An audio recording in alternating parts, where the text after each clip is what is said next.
Bonjour à toutes et tous, bienvenue. Donc moi je suis responsable du pôle ressources à l'association de promotion de la fabrique des transitions. Et on avait décidé dans le déroulé, on s'était dit que c'était intéressant de commencer par les chantiers et les communautés apprenantes qui sont au sein de la fabrique des transitions, notamment les chantiers qui ont été lancés lors de la dernière assemblée. Donc voilà, je vais inviter, le temps que je présente rapidement les référents des chantiers, s'il vous plaît, à venir me rejoindre sur scène. Oui, c'est le moment, c'est à vous. Et aussi pour la communauté apprenante, mise en récit. Voilà. Et donc je voulais peut-être clarifier parce que chantier, communauté apprenante, c'est un peu vague. Donc les chantiers, c'est vraiment des espaces à l'initiative des alliés et ça vise vraiment la production de projets, d'outils. L'idée, quand ils ont été lancés l'année dernière, c'était que ces chantiers mobilisent des collectifs d'alliés. On ne sert à rien de lancer un chantier tout seul. Le but, c'est d'avoir un espace de partage, de coopération.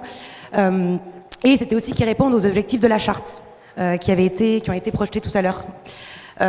Et d'avoir aussi un référent. Voilà, c'était un peu les conditions. Ces chantiers, depuis un an, ils ont tous avancé à leur rythme. Certains se regroupent, certains ont fini, certains commencent à peine. C'est à géométrie variable. Donc voilà, je vous laisserai vous présenter après. Et enfin, les communautés apprenantes. Là, les communautés apprenantes, c'est vraiment plutôt des espaces de partage et de réflexion autour de thématiques. Donc on est vraiment sur du retour d'expérience, comme on le dit si bien avec notre jargon. Et pour l'instant, au sein de la fabrique des transitions, il y en a 2 qui sont actives. Celle sur la mise en récit des projets de transition, animée par Emmanuel Bertin du CERD, ainsi que celle sur les fabriques locales, animée par Samuel Aubin du Collège des transitions, qui devrait arriver à un moment donné. Et voilà, on laissera parler dans un second temps. Voilà, retard de train, c'est la grève aujourd'hui. Peut-être avant de vous laisser la parole, rapidement en termes de chantier, voilà, il y a différentes thématiques de chantier. Il y en a qui sont plutôt ciblées sur l'accompagnement des territoires, d'autres qui sont plutôt sur les enjeux systémiques, donc qui touchent aussi aux enjeux territoriaux, mais voilà, un peu plus vastes. Et après, il y en a qui sont plutôt sur l'alimentation ou sur d'autres initiatives. Je vais vous laisser la parole et vous présenter. Je vous propose un rapide tour de table pour dire quel est votre chantier, peut-être qu'est-ce que vous avez fait cette année et si vous avez des idées sur la suite.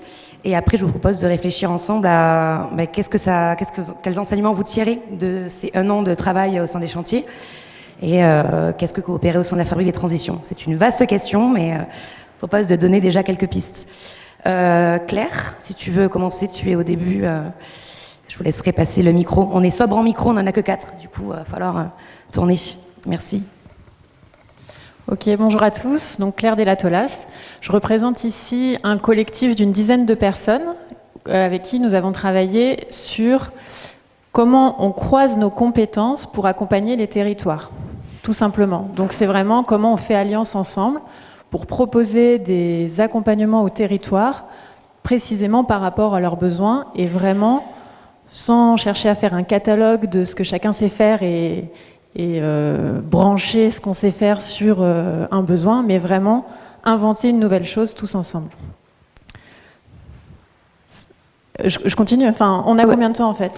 L'idée en 2-3 minutes, je sais que voilà, c'est l'art de la synthèse qui vous est gentiment demandé pour cette table ronde. Merci. On a choisi comme porte d'entrée l'année dernière le fait, les territoires qui avaient suivi une journée de sensibilisation à la conduite de changements systémiques. Et on s'est dit, ces territoires, une fois qu'ils ont été sensibilisés, certains ont envie d'agir et ne savent pas comment faire, et on va prendre ce terrain de jeu pour essayer de construire ensemble des offres. On s'est réunis mensuellement pendant 1 an, ça a bien fonctionné dans la durée, et on a mis au point un protocole, une manière de coopérer entre nous et avec les territoires pour proposer des accompagnements sur mesure. Et actuellement, on a 2 territoires, le Pays du Mans et un territoire en Ardèche, avec qui on est en discussion très avancée pour agir et les accompagner en étant un collectif à chaque fois d'alliés. Et on a inventé une nouvelle manière d'accompagner les territoires. Du coup, nous, pour 2023, on souhaite poursuivre cette co-construction qu'on trouve très riche. Par contre, on a fait face au cours de cette année à 2 difficultés que je pose ici et je pense que ça peut donner des billes pour faire évoluer ça. La première, en fait, c'est que notre approche, c'est vraiment croiser nos expertises et inventer un nouveau programme, une nouvelle offre d'accompagnement. Et ça coexiste avec les parcours proposés par la PFDT, qui sont pour nous pensés et conçus par la PFDT plutôt seule, et qui ensuite sollicitent des alliés pour qu'ils viennent réaliser des petites briques. Et nous, on se dit, la PFDT, c'est un allié comme un autre qui accompagne des territoires. Pourquoi est-ce que finalement, vous ne vous positionnez pas en co-construction avec nous? Et ça pourrait être plus riche, en fait, à la fois de bénéficier de l'expertise d'un certain nombre d'alliés pour enrichir vos propres parcours, et nous, on vous accueille avec plaisir pour enrichir les parcours qu'on fait. Et donc il y a vraiment cette question de positionnement qu'on souhaiterait faire progresser l'année prochaine. Et la deuxième question, c'est que, bien sûr, se posent des questions de légitimité de chacun des alliés pour agir au nom de la FDT. Donc un peu des questions de déclinaison opérationnelle de la charte de l'Alliance.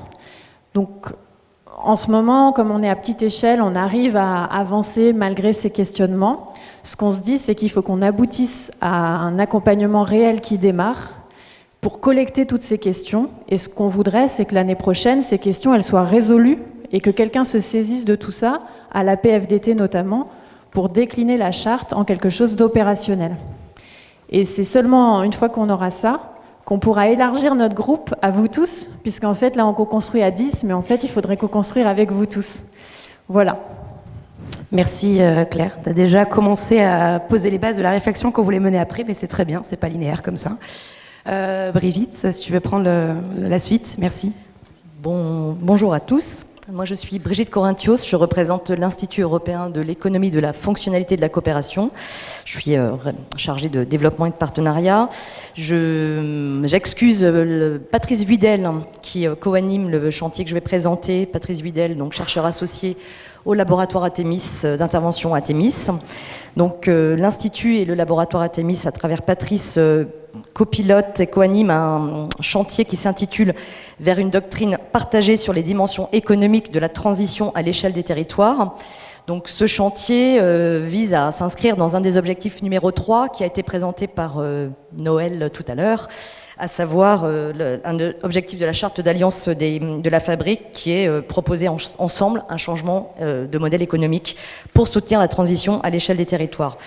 Alors ce chantier, l'objectif de ce chantier, c'est de partager déjà une vision commune sur qu'est-ce que c'est qu'un modèle économique et les limites du modèle actuel.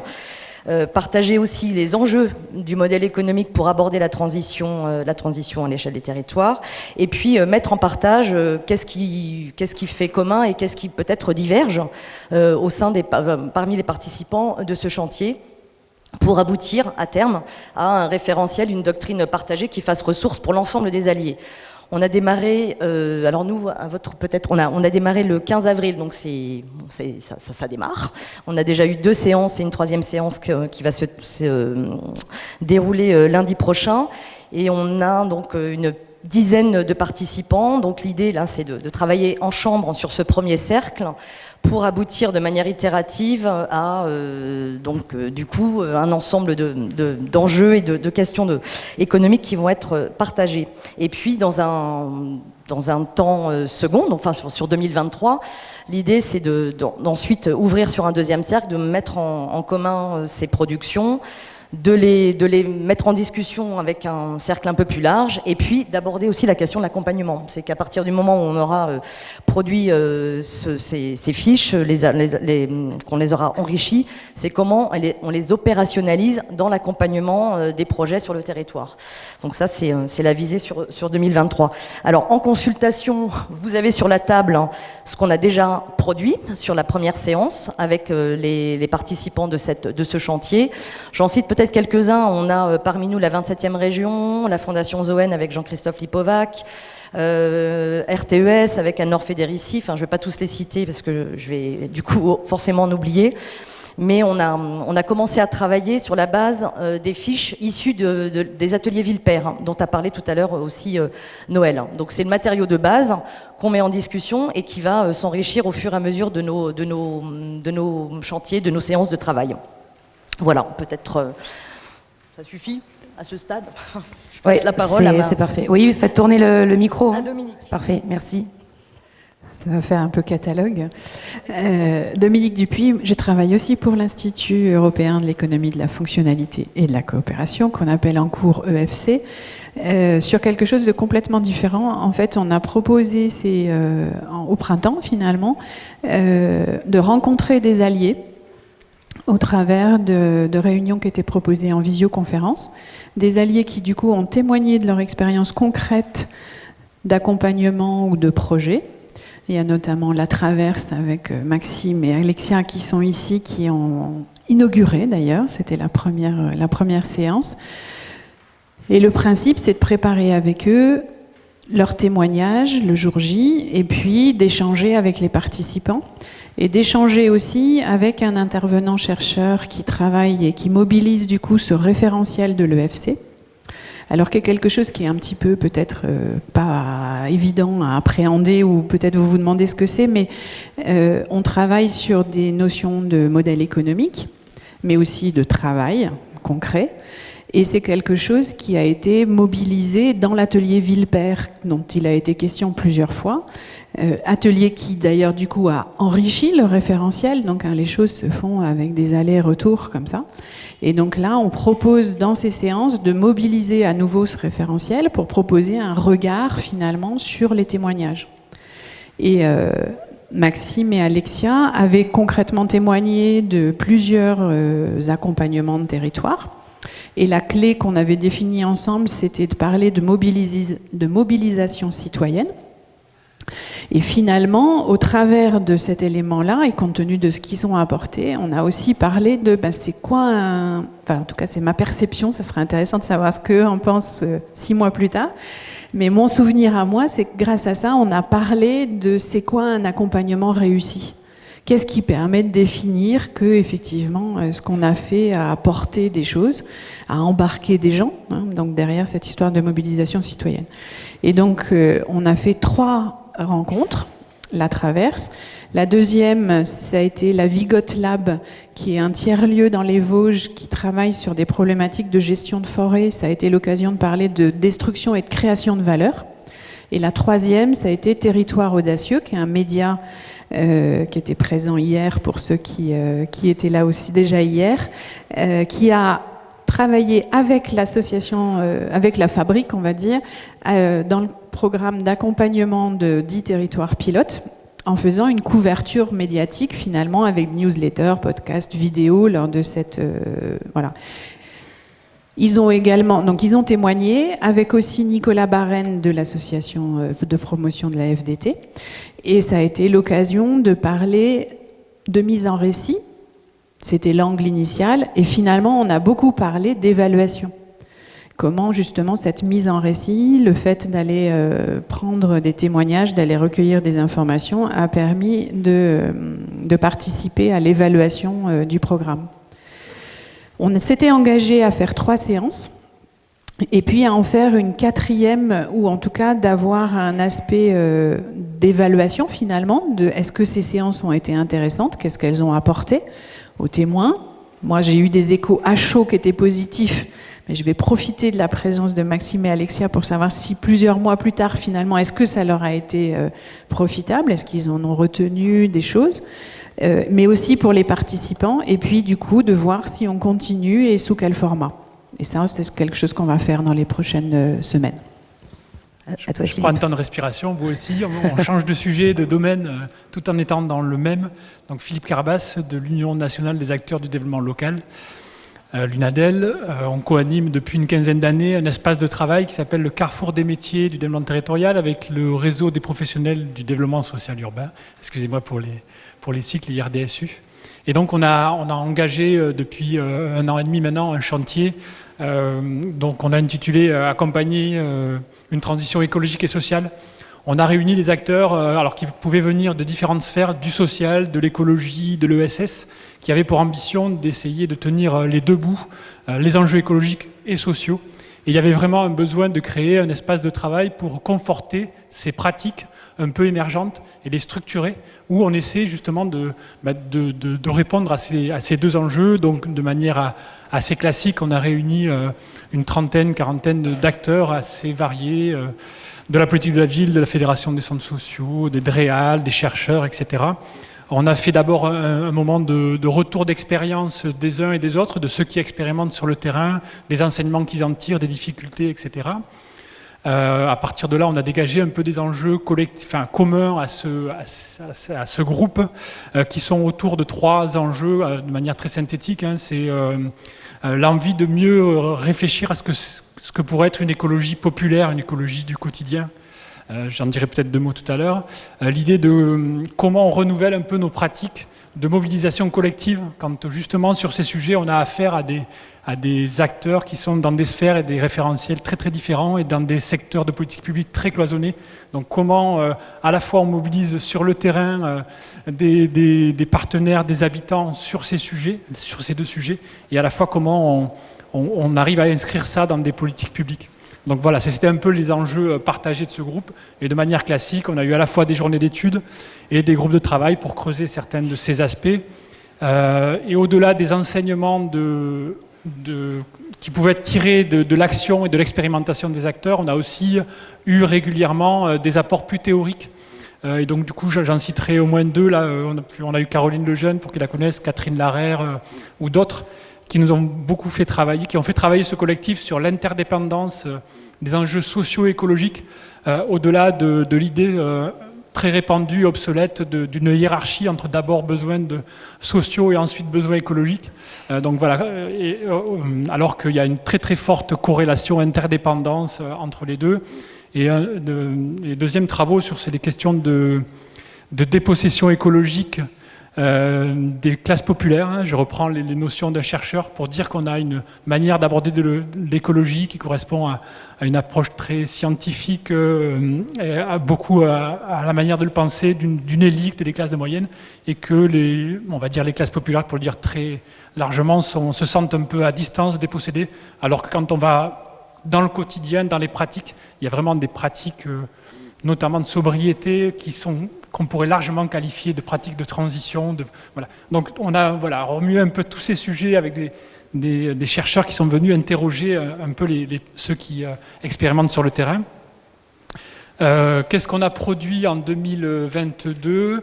Un premier document repère là, qu'on va essayer de finaliser, qu'on essaie de finaliser un peu difficilement parce qu'il y a beaucoup de choses. Premier document, on va valoriser des expériences d'abord, des gens concrètement sur le terrain qui sont sur des pratiques socio-écologiques, comment ils font, ce qu'ils en tirent comme enseignement, leurs difficultés, etc. Et puis rajouter à ça, ce que je vous disais, quelques grilles d'analyse de ces sujets pour faire un premier document, ressources à partager, à diffuser. Et la deuxième chose qu'on a produit, là, qui est plus dans l'informel, parce qu'on en a parlé hier de patrimoine immatériel, en fait c'est un espèce de réseau apprenant, c'est-à-dire des acteurs qui, au-delà de groupes de travail, communiquent, échangent, partagent des choses pour avancer sur leurs pratiques. 2023, une complexité, là tout à l'heure on parlait de difficultés, la complexité c'est que sur ces sujets-là, on voit bien qu'on est à la fois sur du court terme et du très long terme, ou du long terme. Le court terme, c'est essayer de cristalliser des sujets sur lesquels qui puissent servir l'action et pour lesquels on puisse faire des documents ou des ressources qu'on diffuse. Donc peut-être des sujets un peu plus cernés, mais dire, voilà, si on veut faire de l'écologie du social, donner quelques points de repère, etc. Par exemple, certaines réfléchissent sur le récit, comment on peut utiliser ça dans ces dynamiques avec des habitants sur les quartiers, ou sur le maillage territorial, voilà, donc des choses un peu précises. Et après, le moyen terme, c'est qu'on travaille par exemple avec les centres ressources de la politique de la ville, l'UNAFORIS, qui est le réseau des écoles des travailleurs sociaux, qui se demande comment former les travailleurs sociaux de demain pour qu'ils prennent en compte ces enjeux. Donc là, on est sur du moyen, voire du long terme. Merci. Merci Philippe. Alizé, si tu peux prendre le relais de manière synthétique, s'il vous plaît. Je suis désolée, je suis gardienne du temps. Voilà. Merci. Bonjour à tous. J'espère que ça va, que vous arrivez à digérer, à ingérer tout ça. Donc je m'appelle Alizé Marceau. Je travaille pour une coopérative qui s'appelle Pistil, qui est basée sur Lyon. Et je suis ici avec ma collègue Madeleine Charru de Solagro, avec qui je coporte un projet aux côtés de la chaire UNESCO Alimentation du Monde. Donc vous aurez compris qu'on va parler de transition alimentaire plutôt. Donc la chaire UNESCO Alimentation du Monde et puis plus de 80 autres organisations avec lesquelles on travaille depuis plus d'1 an sur un projet d'alliance d'acteurs qui travaillent sur les territoires, donc acteurs publics, société civile, privée.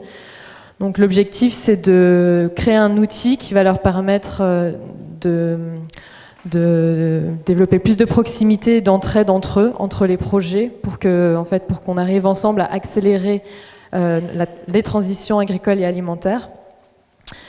Et l'idée, c'est qu'à terme, à force de travailler ensemble sur des sujets très précis au quotidien, on puisse ensemble collaborer sur du plaidoyer à d'autres échelons pour qu'il y ait ce lien qui se fasse aussi entre les territoires et les autres échelles, parce qu'on a besoin d'agir à toutes ces échelles-là. Et donc travailler avec les organisations qui travaillent déjà à ces échelons, les organisations de plaidoyer, d'autres organisations nationales qui sont experts sur plein de sujets, puisque l'objectif, c'est bien de croiser les sujets de la transition alimentaire, donc parler autant de production que de gaspillage, que de précarité, que de... Voilà. Et donc, en fin d'année dernière, on a pu se mettre d'accord autour d'une déclaration d'intention. Donc, on a quelques exemplaires si ça vous intéresse. Et on a pu mener notre premier atelier de montée en compétences collectives en début d'été, là, sur la thématique de la précarité alimentaire. Et on a la chance, là, à la rentrée, de pouvoir lancer notre première action un peu structurante du réseau autour du changement des environnements alimentaires, en réfléchissant ensemble et en mettant à l'agenda la question du changement d'assiette et du rééquilibrage de nos apports protéiques. Voilà, donc on va s'embarquer sur ces sujets-là et construire le réseau chemin faisant ensemble, donc avec ceux qui y souhaitent. Et si ça vous intéresse de bosser sur ces questions, eh ben, venez me voir. J'ai pas d'autres... Et je vous donnerai les contacts pour ça. Merci beaucoup. À toi, Christina. À toi le micro. Bonjour à tous. Je suis Christina Akala et j'ai eu le plaisir de servir de référent pour le chantier numéro 5. Lancé, on était 2 personnes, Pierre Calam et moi, en sous-groupe Zoom le 10 septembre l'année dernière, pour une initiative finalement très limitée dans le temps. On souhaitait nourrir le débat des présidentielles. Vous avez vu qu'il n'y a pas eu de débat sur des projets de société du tout. Donc on a continué avec les élections législatives. Un petit collectif au fur et à mesure, une bonne vingtaine de personnes. Je salue Armelle Prieur, Francine Deprat et Jean-Pascal Derumier, au moins. Jacques Bréjon devrait être aussi des nôtres aujourd'hui. Âge moyenne certainement au-dessus de 60, mais justement des parcours avec beaucoup d'expérience. On identifie tout de suite les échecs, inutile d'inventer la roue une énième fois. Et donc, je suis ici pour clore ce chantier. On a publié une version réactualisée du petit manifeste, une 60aine de pages avec la vision de la situation actuelle, parfaitement adaptée, même après une guerre en Ukraine et crise énergétique, crise alimentaire à venir, etc. Comme point de départ, feuille de route pour une suite. Alors ça vient de se décider, on va, disons, lancer quelque chose de plus large au festival Faire Autrement le 23 septembre. Et en fait, c'est un peu le message que je transmets ici, parce qu'on travaille tous sur les mêmes enjeux, on réseaute en croisée ou en aligné, mais le premier sommet de la Terre a eu lieu il y a 50 ans. On a un nombre de rapports, de statistiques, d'analyses, de propositions incalculables, mais on n'avance toujours pas. pour une solution qui associerait réchauffement climatique et des enjeux justement de dynamique locale. Mais locale, pour nous, le territoire, c'est donc le bassin de vie avec les acteurs économiques qui sont essentiels pour justement co-construire des solutions plus pérennes qu'un mandat électoral. Et on va donc travailler sur comment on accélère, disons, une prise de conscience, une agilité et en même temps le réalisme nécessaire chez tous ceux qui ont vécu, grandi et fait ces études et qui sont en activité aujourd'hui. On a tous été formés avec l'illusion que les ressources étaient infinies. Donc, comment on corrige tout ça ? Ça va être le prochain chantier, donc élargi avec autant que possible des interactions dans tous les sens. Pierre Calam n'est pas là, mais il reste bien sûr une personne clé. C'est lui qui a rédigé les textes. Et puis, on a travaillé en réunion hebdomadaire pour débattre de l'actualité qui nous impacte tous les jours et qui change les donnes, les priorités. Et je vais passer le micro puisque c'est un chantier terminé, mais je salue l'initiative d'Armel Prieur, le compte carbone, qui se réunit ici samedi après-midi à partir de 14h pour une actualisation des enjeux climatiques, le chapeau de tout en fait. Et dernière, une petite pub, je vends ce petit cahier. Il est à 3,50 en librairie, il est à 3,50 ici aussi. Pour des questions de monnaie, je fais un prix 3 carnets pour 10 €. Ouais, ça marche mieux, le message est passé, le stand ressources sera là-bas. En parlant de stand ressources, Emmanuel du CERD, pour la communauté apprenante, pour le coup. Donc oui, moi je suis Emmanuel Bertin du CERD. Voilà, et donc tu disais, Anne-Louise, que le CERD animait la communauté apprenante mise en récit, mais en fait on est plusieurs. Voilà, il y a plusieurs piliers, donc toi-même, Anne-Louise, voilà, Julien, oui, voilà, Emmanuel aussi du Puy-de-Dôme, tu peux faire un petit signe pour que tout le monde te repère, voilà. Nicolas qui est là-bas, qui ne fait pas que distribuer des cartes Dixit, il est quand même très moteur là dans notre groupe. Et puis ma collègue Éléonore, tu peux faire un signe, voilà, qui nous aide aussi sur ce sujet. Alors, je ne vais pas vous parler des fondements de la COMAP, de la communauté apprenante, pardon, ça serait trop long, mais je vous renvoie à un texte de Pierre Calam. On s'est basé sur voilà, son texte qui est disponible sur le site de la Fabrique et qui explique les visées et l'esprit d'une communauté apprenante. Voilà, donc je vous renvoie sur cette ressource. Concrètement, c'est une quarantaine de personnes qui se réunissent à géométrie variable. Et on partage une vision ensemble de la mise en récit. Alors, je m'étais fondu d'un petit dessin. Je ne sais pas si on peut le passer. Julien, 1, 2, est-ce que tu pourrais mettre la slide suivante? Non, 2 slides après. C'est précis. Voilà, merci Julien. Hop, encore. Voilà. C'est un dessin qu'on a fait ensemble, là on voit un peu loin, mais c'était juste que je ne voulais pas expliquer notre vision de la mise en récit, mais pour que vous voyez un peu les choses. En réalité, on a un arbre qui cache la forêt, voilà. Et l'arbre qui cache la forêt, il est en vert. Et souvent, on voit les récits, le storytelling, les livrables. Et c'est ça qui nous éblouit toujours en premier. Et derrière, voilà, il y a toutes ces fonctions de la mise en trajectoire, de l'évaluation, de l'implication citoyenne, etc., etc. Et voilà. Et tout ça, c'est toute la teneur de la mise en récit, là, qu'on partage ensemble. Et donc, on explore ça, voilà. Et donc, on a fait jusqu'à ce jour 5 réunions. On partage, donc je vous dis ce qu'on fait pour que ça soit attractif. J'ai envie que vous veniez, voilà, venez nous rejoindre. On partage des pop-corns. Voilà, on démarre toujours comme ça, des pop-corns, des ressources, des bouquins que j'ai lus, qu'est-ce que j'ai fait depuis qu'on s'est vu, etc. Voilà. Ensuite, on présente des démarches. On est allé dans le Puy-de-Dôme, on est allé dans la communauté de communes Val-d'Ille-Aubigné, etc., etc.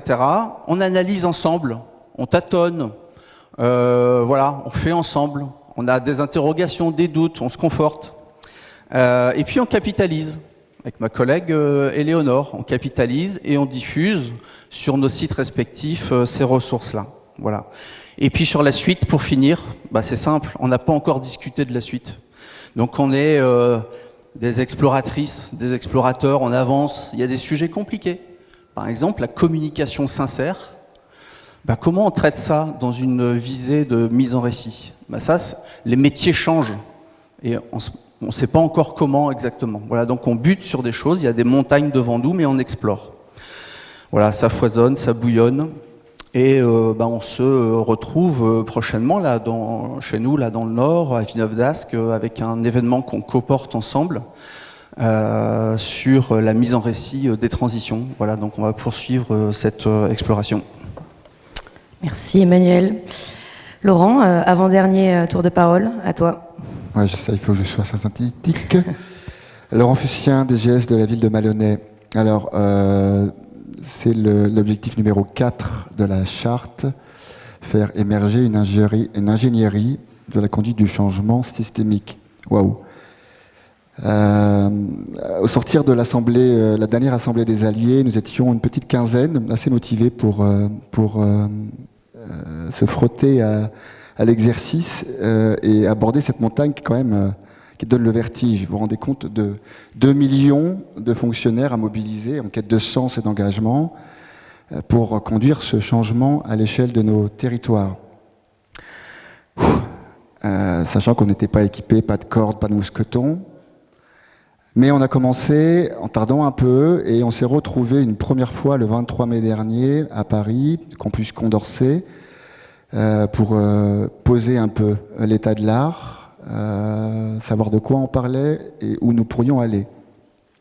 C'est constitué petit à petit, c'est forgé, pour reprendre le terme cher à Jean-François Julian, une communauté apprenante, donc en germe, et qui s'est constituée dernièrement, un peu officiellement. Ça veut dire un riche programme pour les mois qui viennent, pour aborder les outils de la systémique dans nos organisations de travail, dans notre territoire. Ça va au-delà d'un projet de service que, par ailleurs, à Malonnais, on cherche à produire collectivement avec l'ensemble des acteurs du territoire. Un projet des services au service de ces dynamiques de transformation à l'échelle de nos territoires. Et nous avons partagé à cette occasion avec mon voisin et ses collègues un certain nombre d'enseignements. Lui sur un projet d'administration, puisqu'on est sur un périmètre important, un conseil départemental, et moi une petite commune de 6000 habitants, mais avec l'idée de faire dans le même élan, d'amener les acteurs du territoire à emprunter ce sillon qu'on essaye de creuser. Le reste, je vais laisser Philippe en parler. D'autres alliés nous ont rejoints, la ville de Paris, l'INSET de Dunkerque, qui par ailleurs proposera, je l'espère avec le soutien de la Fabrique, un événement de portée nationale en avril prochain autour du management des transitions. Nous avons Fulturib qui nous a rejoint également et on espère, puisque c'est un espace ouvert, que nombre d'entre vous viendront rejoindre avec leur expertise, leur expérience et leurs rêves, et encore permis de rêver, de gravir cette montagne. Je vais laisser la parole à Philippe parce que le reste est devant nous. Dans le cadre de l'espace dont je vous parlais tout à l'heure, le carrefour, le micro, le carrefour des métiers du développement territorial, on travaille alors, au-delà du développement social durable sur l'ingénierie de transition au sens large, et on s'est rejoint avec Laurent et on a coproduit cette première journée au campus Condorcet sur l'ingénierie systémique, avec un certain nombre de partenaires qui sont là d'ailleurs, dont Samuel qui arrive. Et donc voilà, on chemine ensemble. Et ce qu'on s'est dit et ce qu'on voulait vous livrer aujourd'hui, ça fera peut-être partie des éléments de débat tout à l'heure et cet après-midi, c'est que sur ce sujet, on se rend compte on a un peu le vertige du travail qu'il y a à faire et que très certainement, on se disait qu'il y a sur 2023 deux choses peut-être à dissocier, mais à articuler. une communauté de pratiques une communauté apprenante autour des questions de comment on organise dans une collectivité une approche plus systémique, quelles compétences ça demande, évolution de métier, avec des acteurs du territoire, donc une communauté apprenante. Il y a de plus en plus de territoires qui essaient de se lancer sur ça. Mais à côté, on se disait avec un certain nombre qu'il y aurait très certainement un chantier à avoir sur quels outils on a, quelles méthodes, comment on parle de l'approche systémique et de l'ingénierie, comment on forme, etc. Et comment on articule les deux. Et si on associe à ça le fait que, très certainement, il y a beaucoup d'enseignements, on l'a vu hier, à tirer des accompagnements de la fabrique, on se dit qu'entre tous ces éléments-là, il faudrait qu'on arrive à construire un dispositif sur la question de l'ingénierie et de l'approche systémique. Peut-être qu'on franchisse un cap, mais pour l'instant, on a plus quelques questions, quelques pistes qu'il faudra qu'on partage aujourd'hui. Ouais. Merci Philippe. En parlant de systémique et de foisonnant, peut-être pour terminer ce tour de table, Sébastien.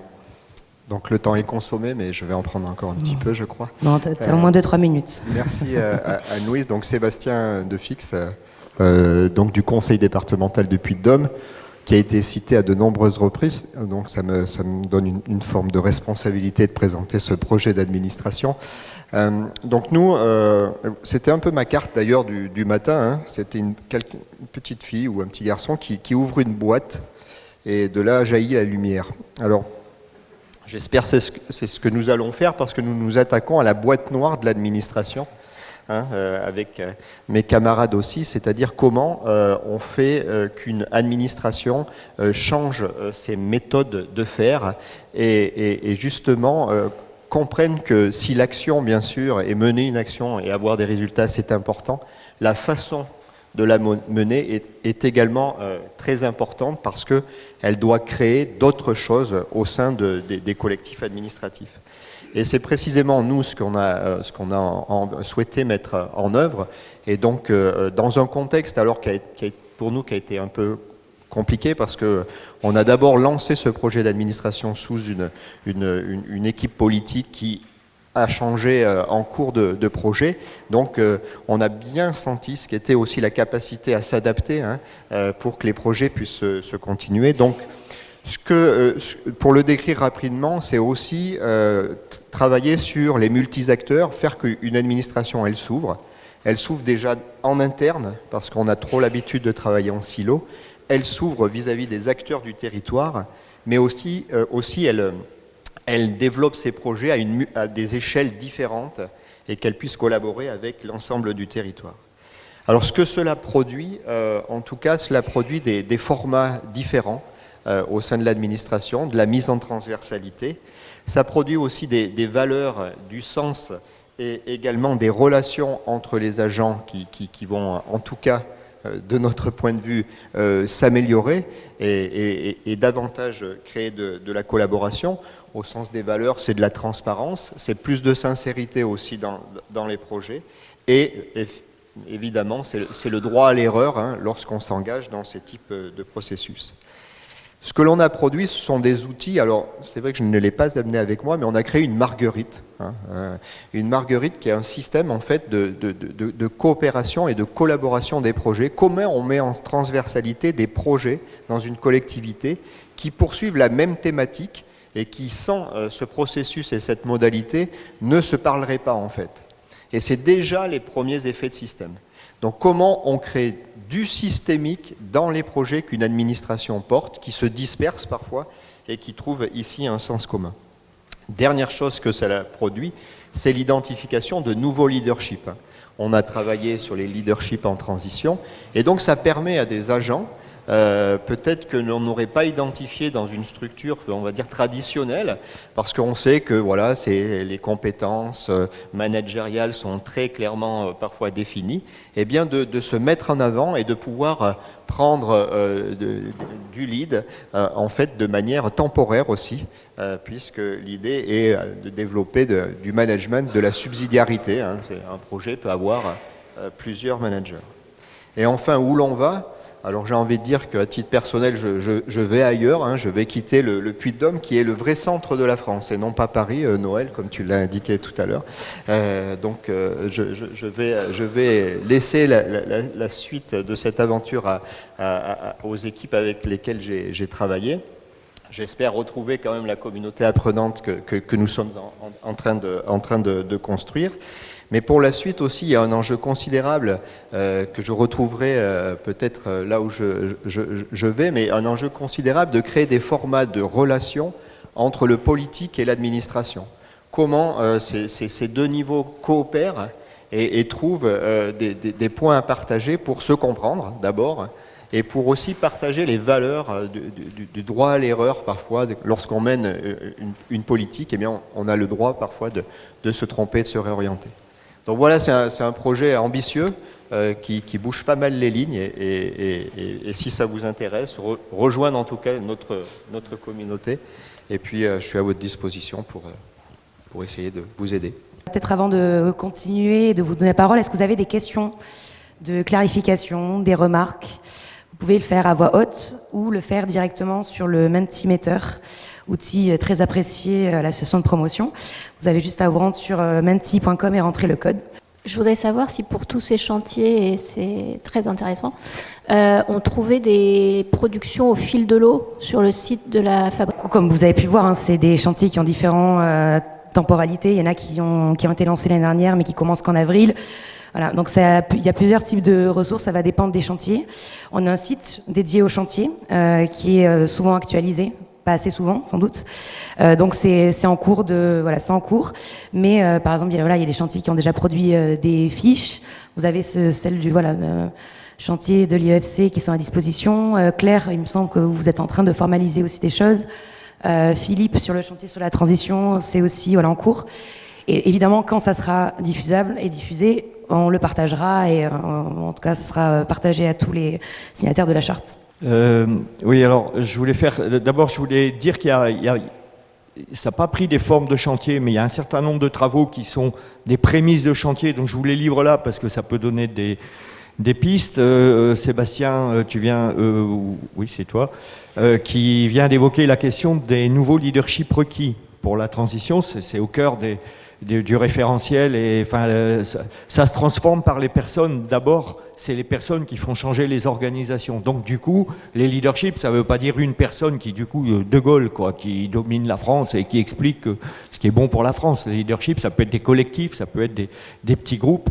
Et donc il y a un travail. Alors Samuel Aubin, je ne sais pas s'il est là.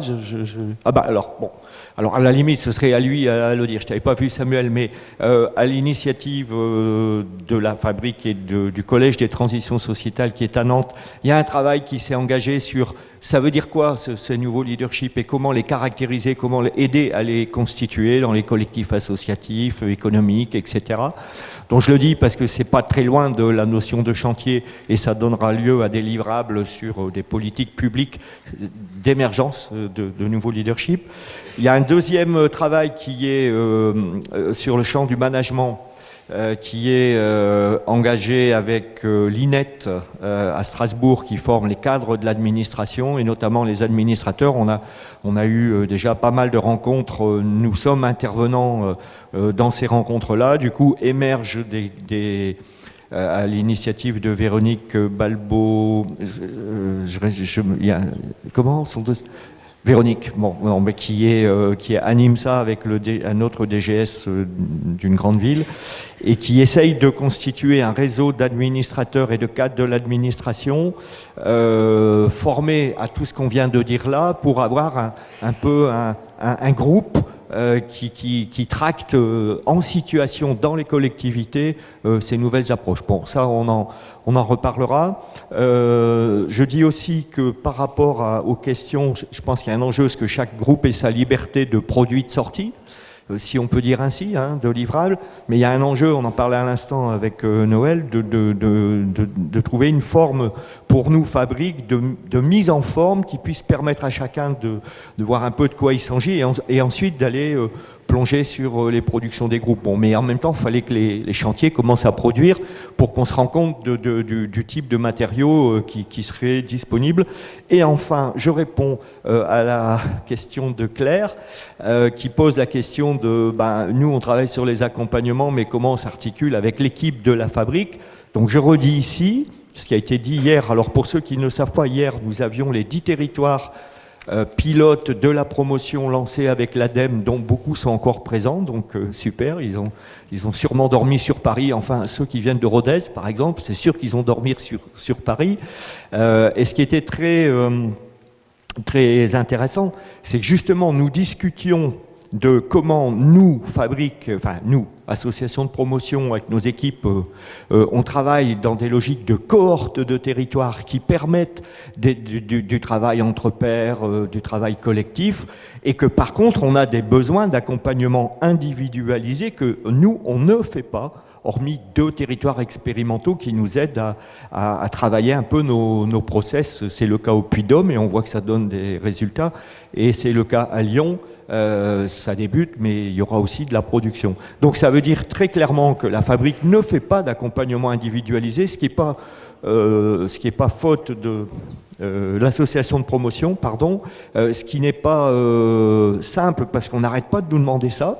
Plein de territoires qui disent on veut que vous nous accompagniez. Non, nous on monte du travail en cohorte, notamment à des échelles plus locales, départementales, régionales, on en parle depuis ce matin. Et par contre, clairement, l'accompagnement clair que tu évoques, on a besoin de réponses sur le terrain. Voilà, je voulais clarifier tout ça. C'est une manière de clarifier une frontière, mais la question était plutôt de se dire...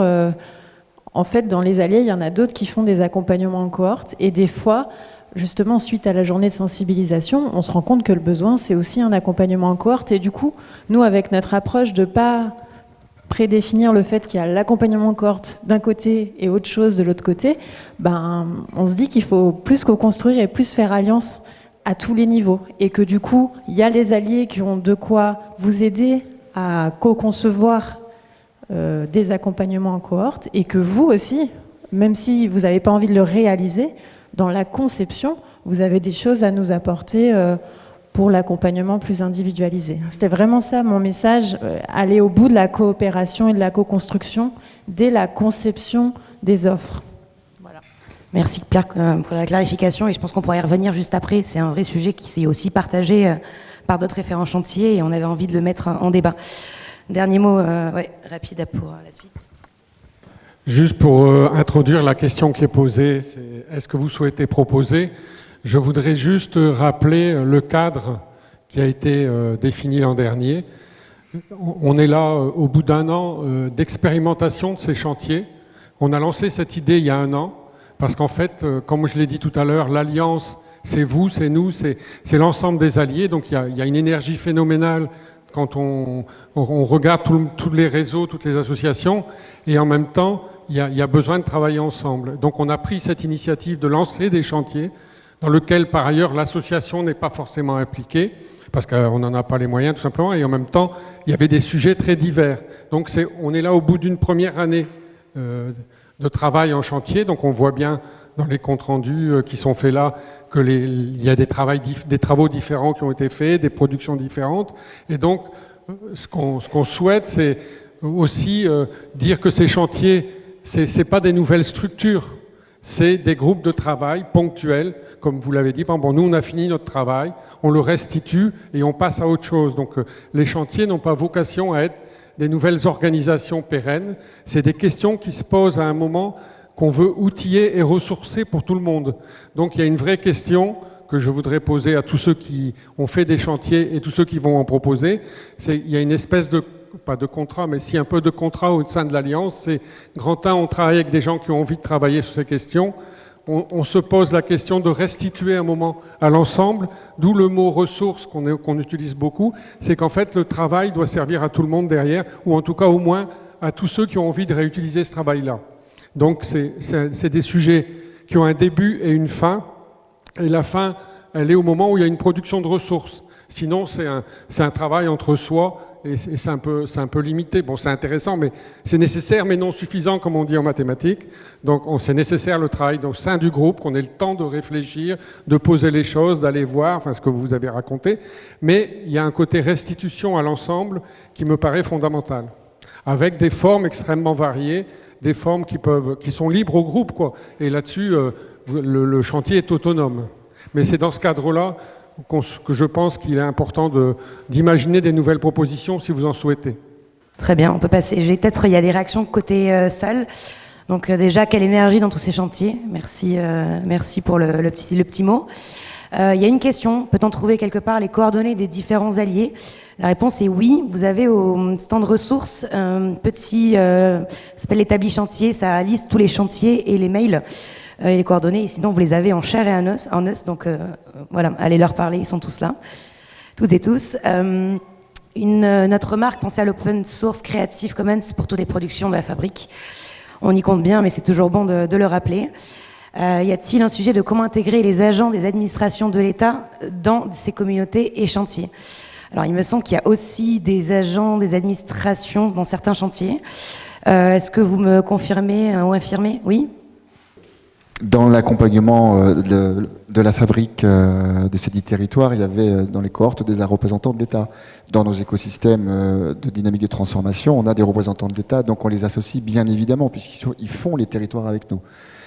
Il faudra l'étendre dans notre COMAP et les inviter évidemment, mais ça fait partie du projet. Dernière question, comment faire davantage le lien entre toutes ces expériences riches et le réseau des collectivités territoires engagés, transition écologique de l'ADEME? Alors, moi j'aurais mon avis, mais c'est pas forcément à moi de répondre à ça.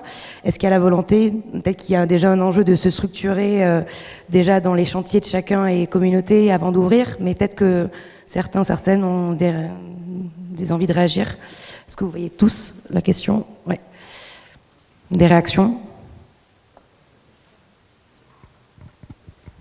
Tout simplement, on peut vous rattacher à notre communauté apprenante si ça vous intéresse. Ça peut être assez simple je ne sais pas qui a posé la question, mais de nous donner les coordonnées, voilà, et puis à l'occasion, vous relier à notre communauté si le chantier de la boîte noire et des projets d'administration vous intéresse. Non, je voulais juste ajouter que s'il y a des personnes qui souhaitent participer et suivre Osons les territoires, notre page de chantier sur le site de la fabrique reste là, il est bien documenté et en bas de page il y a un formulaire, si vous souhaitez être dans la boucle, vous êtes les bienvenus. Et encore une fois, il y a le site chantier à disposition et pour compléter aussi les informations, si vous voulez aussi proposer un chantier, vous pouvez aller directement sur ce site. Moi, je voulais répondre à une des questions qui était posée sur comment faire le lien avec les réseaux des collectivités, territoires engagés, transition écologique de l'ADEME. En fait, on co-construit avec le ministère. Aujourd'hui, cette communauté dont vous avez peut-être entendu parler, Comet, elle s'appelle, elle fédère toute une série de têtes de réseau, dont Leclerc, dont Amorce, dont la 27e, dont, enfin, voilà, plein. Du coup, nous, on participe de cette démarche-là. On les inspire beaucoup aussi sur les formes d'organisation et de gouvernance. C'est-à-dire comment penser un mode d'organisation qui ne soit pas un truc surplombant, mais au contraire assez organique, dans une logique de mobilisation d'acteurs de terrain et en même temps de direction partagée. Bon voilà, donc j'en dis pas beaucoup plus, mais on fait aussi ce travail-là, et là on le fait vraiment en tant qu'association de promotion de la fabrique, c'est-à-dire en promouvant l'alliance et la façon dont on essaye, nous, de s'organiser et de contribuer à ces démarches que l'État essaye lui-même de mettre en place. Après, il y a aussi le lien qu'on met en place avec le CEREMA, etc. Mais j'en dis pas plus puisque le temps est compté. Juste pour dire que nous aussi, on est on collabore avec l'ADEME, donc on compte bien faire ce lien avec les territoires dans notre projet ALTA de transition alimentaire. Et j'ai pas précisé tout à l'heure, mais on est aussi dans le consortium d'acteurs qui travaillent avec nous là depuis plus d'1 an. Il y a un certain nombre d'alliés de la fabrique, bien évidemment. Comme le CERD, Energy Cities, le labo de l'ESS et d'autres que j'oublie là, mais voilà, on a bien ces liens tissés et on est ouvert à plein d'autres. Pour rebondir sur ce que tu disais, Claire, donc il y a les enjeux évidemment de coopération entre la PFDT et les autres alliés. Mais il y a aussi, voilà, ce qui vous réunit tous et toutes ici, c'est que vous avez ouvert vos chantiers aux communautés apprenantes à d'autres alliés. Et donc, il y a des limites à ça, il y a aussi des enseignements. Qu'est-ce que vous en tirez? Qu'est-ce que ça vous a apporté pendant ces derniers mois d'ouvrir? Voilà. Et la question, c'est un peu la question finale, un peu grande, mais c'est quoi coopérer au sein de l'Alliance avec ses limites et ses enrichissements? Moi, je serais plus sur les apports, en fait, en me disant, du coup, la logique de l'Alliance, c'est un élargissement du paysage, en fait, assez simplement. Qui permet d'accélérer et de faciliter les choses. Concrètement, je vais citer de nouveau Samuel Aubin du Collège des transitions sociétales. Pas plus tard qu'hier, nous étions ensemble à Nantes. Et dans le fond, on fait partie de l'Alliance Ensemble. Et comme on se le disait hier, c'est plus facile de prendre le risque de l'autre dans une alliance. Et dans le fond, on a concocté un temps ensemble et je pense qu'on a dû utiliser à peu près 40 secondes de préparation. Voilà. Et on a fait ce temps-là. Et d'ailleurs, Samuel, je te remercie beaucoup. Je vais malmener un peu ton humilité, mais le travail que tu as fait hier a bouleversé et a donné une patate à la trentaine d'animateurs et animatrices des projets alimentaires territoriaux que j'avais emmenés à Nantes pour les sortir de l'âpreté du travail qu'ils vivent dans les territoires. Et c'était un moment absolument génial. Et donc ça, c'est un résultat de l'Alliance. Et donc je te dis merci Samuel, et puis je dis merci à la Fabrique, enfin un merci collectif. Et puis la deuxième chose, en termes d'apport, je dirais, c'est la question de la réciprocité. C'est-à-dire que ça, c'est pas facile en fait, mais en fait, on doit sortir de nos cases dans la mesure du possible. Moi, ma case à moi, c'est les Hauts-de-France. Et les moyens que l'on a, c'est pour le développement de notre région. D'ailleurs, moi, c'est ça qui me fait vibrer, c'est ma région. Et en même temps, du coup, dans cette logique-là, on sort de nos cases. Et moi, je vais joyeusement chez mon voisin pour animer une journée de travail sur la cartographie des parties prenantes. Et on a appris plein de choses et on s'est bien marré aussi. Et puis, Laurent, il est venu chez moi aussi pour passer du temps et stimuler tout un collectif de travail sur la démocratie. Voilà. Donc c'est ça aussi les apports en fait. Voilà. Il faut avoir ça en tête. C'est cette question de réciprocité qui est d'ailleurs pleinement présente dans cette notion de communauté apprenante que je citais tout à l'heure. Donc je vous renvoie au texte de Pierre sur la fabrique des transitions. Juste pour rajouter un petit point, pareil, pour rebondir sur ce que disait Emmanuel, la collaboration et juste les rencontres en fait, personnelles au sein de la fabrique, ça permet d'ouvrir des perspectives. Nous, dans notre chantier, justement, on se lance dans des réflexions avec le CERD, justement, parce qu'on se dit, en fait, dans la transition alimentaire, il y a tout un volet changement de narratif, changement des récits dominants qui est hyper important, mais aussi on ne sait pas comment faire en fait, c'est un chantier énormissime. Et on se dit que si on peut s'allier avec des gens qui ont déjà réfléchi à ça avant nous et qui peuvent nous donner des billes et qu'on bosse ensemble, on y va quoi. Donc c'est super pour ça. Merci. Brigitte.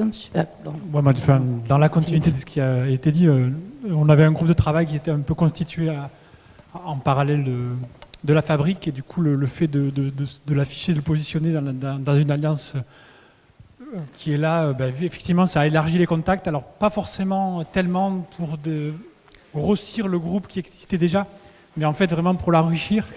Et du coup voilà, moi depuis 1 an et demi j'ai eu l'occasion d'échanger avec des collèges de Sébastien qui ont la direction développement social dans le département de Puy-de-Dôme. On a parlé des questions que j'ai évoquées tout à l'heure. La semaine prochaine, on a un temps d'échange avec le labo de l'ESS qui mène une étude sur les questions de transition écologique solidaire.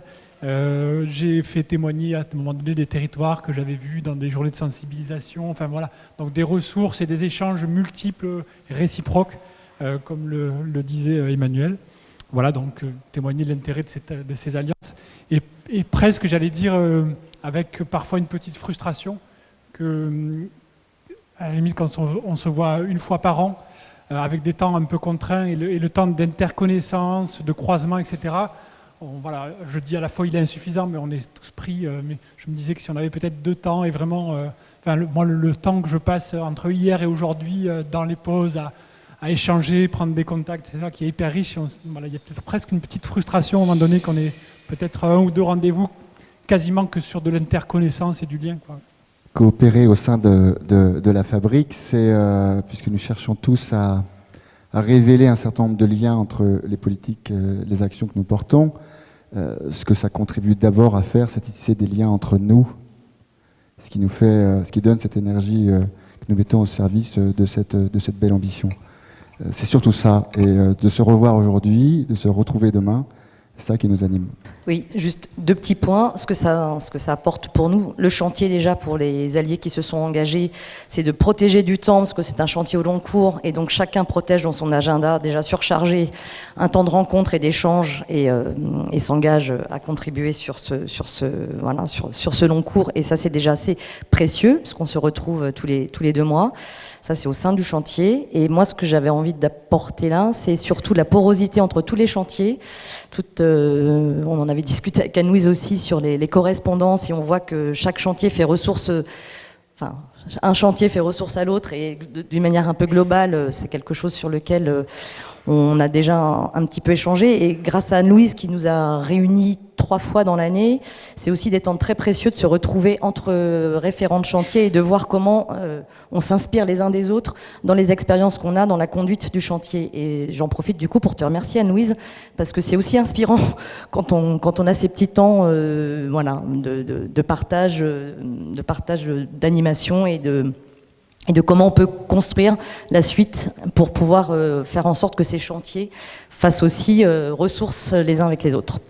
Je voudrais aussi vous remercier parce que c'était un pari l'année dernière de lancer ces chantiers. On expérimente un peu, on ne savait pas trop. Il y a parfois des échecs, parfois ça marche bien, c'est la géométrie variable. Donc merci à vous pour la confiance. Et puis je pense que c'est des discussions qu'on va continuer aussi à avoir entre les différents chantiers. Voilà, c'est quoi les limites aussi, qu'est-ce qu'on en tire comme enseignement. Donc voilà, on voulait ouvrir la discussion aujourd'hui, mais elle sera continuée aussi plus tard dans l'année, si vous êtes toujours de la partie. Est-ce qu'il y a une dernière intervention ou des questions d'ailleurs de la salle avant qu'on aille boire un petit café et se ressourcer? Si vous avez des idées de chantier ou de communauté apprenante, c'est pas aujourd'hui que ça se décide, mais vous avez compris aujourd'hui comment ça peut se structurer, comment ça peut avancer. Nous, on a un conseil d'administration de l'association de promotion de la Fabrique des Transitions le 5 octobre. D'ici là, faites-nous parvenir vos idées, vos propositions. Et comment vous le faites? À travers le site internet, le mail contact@fabriquedestransitions.net, ou en nous appelant, ou en passant par un des alliés qui peut être intermédiaire aussi dans tout ça. Voilà, donc place à vos idées, à vos propositions, et vive la Fabrique des Transitions.